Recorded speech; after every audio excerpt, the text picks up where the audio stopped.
Wow, this is a wow moment for me because I've come all the way from India, visiting my daughter here in Boston. And I really visualized I'm going to have a live event with you. And I'm so grateful to the universe for choosing me to be on the seat. You chose yourself. Yeah. Is no one listening? You create your own reality. Don't be grateful to the universe. Be grateful to your ability to create your own reality. The universe is a cooperative component.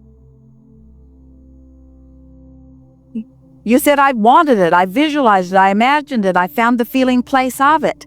I'm sitting right in the front row where, as much as Abraham's been trying to avoid me, just kidding. Yeah, that's a big learning for me because I'm so used to saying this and I realized this sitting here too. Good, really good. Okay, now I just wanted to also get some clarity. I've been working on myself for 6 years, done a lot of workshops and courses and really begun to understand. I've been coming into more alignment with who I am every day. Working on myself makes it sound like there was something wrong with you. I've been enjoying the steady evolution of my understanding of who I am. Okay, yeah. Working on myself makes you sound broken. You never were. Okay. And you're not done yet. There's so much more work for all of you to do. No, it's not like that. It's more fun to be had, more clarity to be understood, more opportunities to flow, more reasons for connection, more energy to stream through on more subjects. That's what it's like. You're not climbing the rungs of a ladder. You're not making redemption for things left undone. You're joyful creators here to joyfully create. There's nothing serious going on.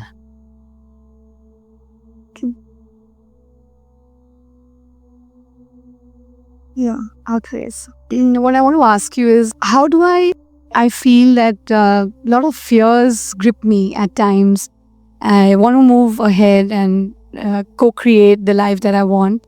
An emotion of fear just means quite a bit of momentum, which means it's a thought that you think often. So if you can avoid the thoughts that produce fear, in time, those thoughts will peter out. They will become less and less and less, and the fear will dissolve also. So you don't take an issue or something that you feel fear around and tackle it, because that's that war against poverty, war against drugs, war against violence, war against terrorism. They just get bigger and bigger. So you have to distract yourself. So the remedy to letting fear leave you is by looking as often as you can in the direction of things that make you feel joyful. Isn't that interesting? I'm really afraid of this. What should I do? Never think about it again.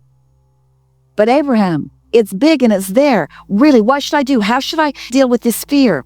Try not to think about it. But you're not understanding. I've got this thing that I need to deal with. What should I do?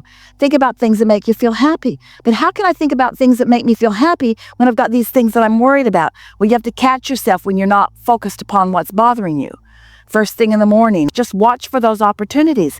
Because when you understand that everything is about your point of attraction, and your point of attraction is about what you're giving your attention to, what you're broadcasting and your receiving mode are for the identical reasons.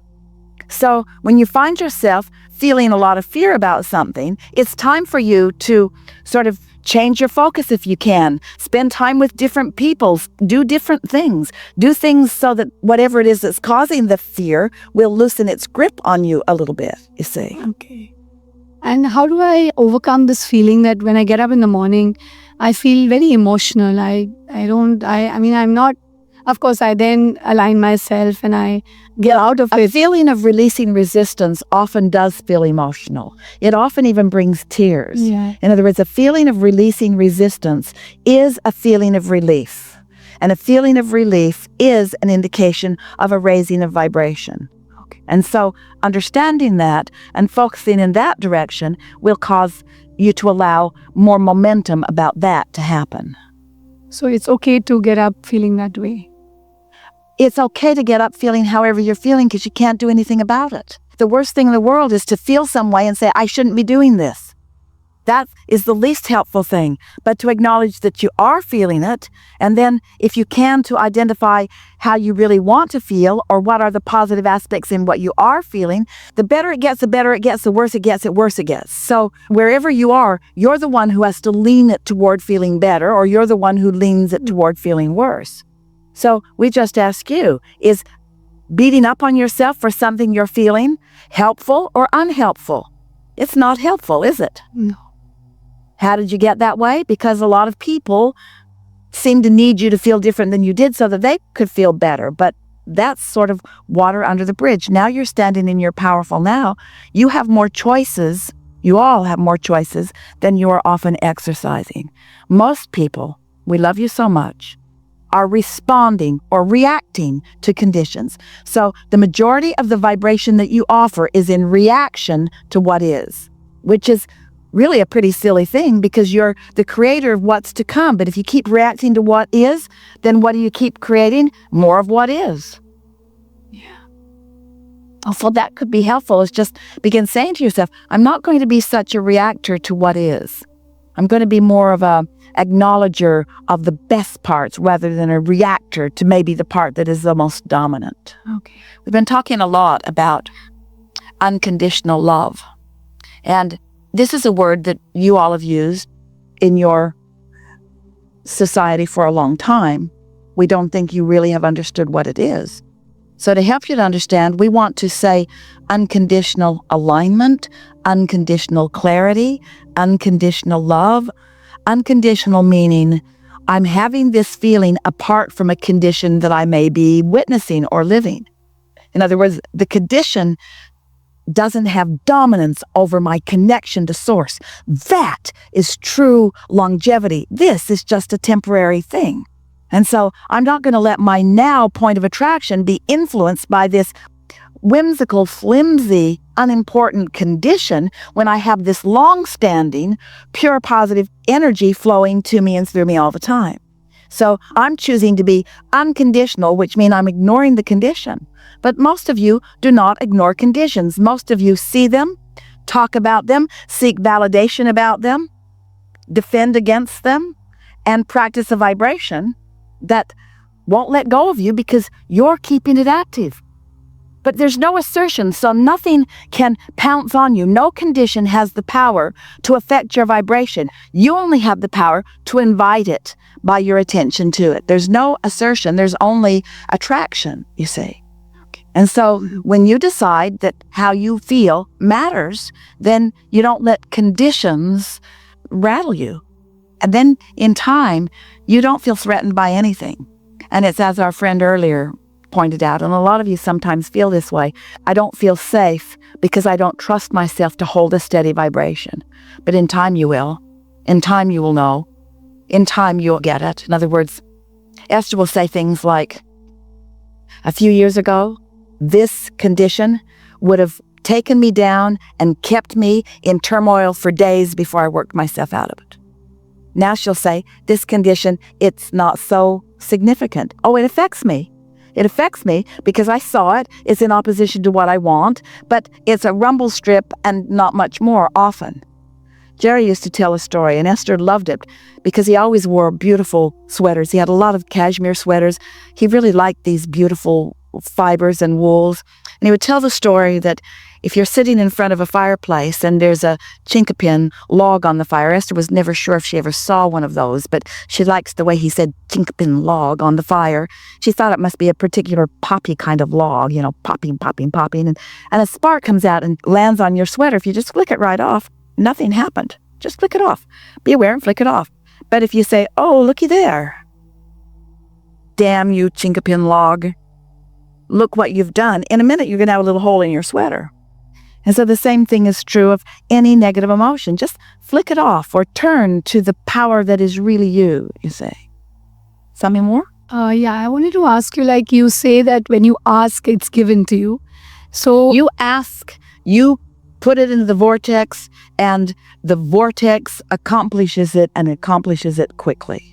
So It is given. Okay. You just got to be in the receiving mode so that you can let it into your experience. It's given to you as all things begin in vibrational form. But in order for you to be in a place where you allow yourself to receive it and translate it from the vibration to the thought and from the thought to the thing, you've got to hold some sort of steady vibrational alignment with it in order to get to witness the joyful becoming of what you want. Do you know that by the time you get the idea of something, you go, "Whoop, what a good idea that is." It has come along and come along and come along. It's almost done by the time you are even able to know that you want it. Did you hear that? By the time that you are even able to know that you want it, it is well developed and it is a sure thing. But because you don't know that, because you don't start even measuring its becoming until it's coming into something that you can tangibly see. So often when you want something and you can't see it and you can't figure out how it's going to come about, you let the absence of it be the dominant thing in your vibration and you slow it way, way, way, way, way, way down. But if you could really believe what we say, that by the time you desire it, it's ripe, it's big, it's full, so much has happened, it's ready for you to start allowing the wonderful things to show themselves to you. That's the sweet spot. The sweet spot is between the realization, the conscious realization that you want it, standing there in certainty, knowing that if this time-space reality has the wherewithal to give you the desire, that it has the wherewithal to give you the full manifestation of it. When you know that, then when those desires happen like that, you go, here we go, here we go.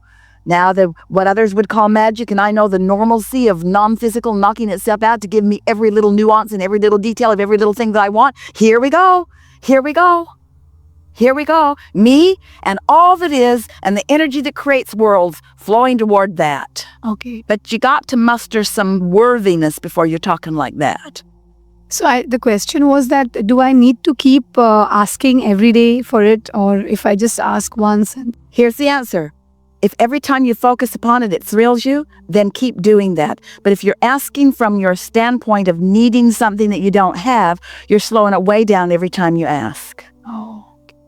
You have to ask yourself, from what framework am I asking? Am I pleading? Am I pleading for it? Please, please, I need this so much. Please, please. I got my answer. Say your prayers from a standpoint of appreciation, not from a standpoint of need.